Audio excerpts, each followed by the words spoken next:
Ayan, makalibre tayo ng pagkain ngayon dahil birthday ng inaanak ko. Hindi, ute Oh, ting-ting. oh, okay, birthday daw ni Ate Ching Ching.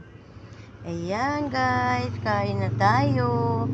Ito ay hahatiin ko para sa kanilang daddy at saka kanilang kuya. Paano ba ito maghati? Wait lang so ha. Hatiin pa namin. Paano ba ito hatiin? Mama, Ang sarap guys, may palabok at saka spaghetti. Cake at saka puto. Kain tayo. Paano ba to? Ay, ayaw magpakuha oh. Nakalibre tayo ng kain. Ayan, inunahan ako ng aking bunso. Magkahalo-halo na. Kain tayo. Kain tayo.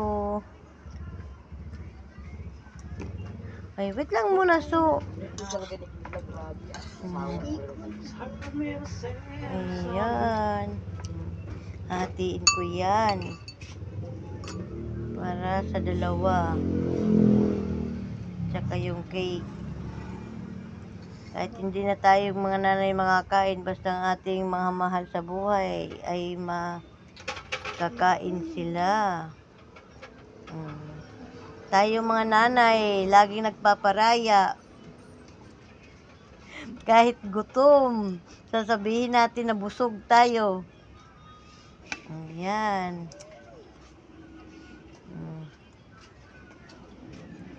Kain tayo guys. Kain tayo. Ayan.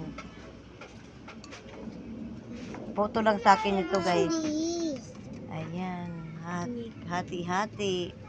Salamat guys sa panunod. Bye-bye.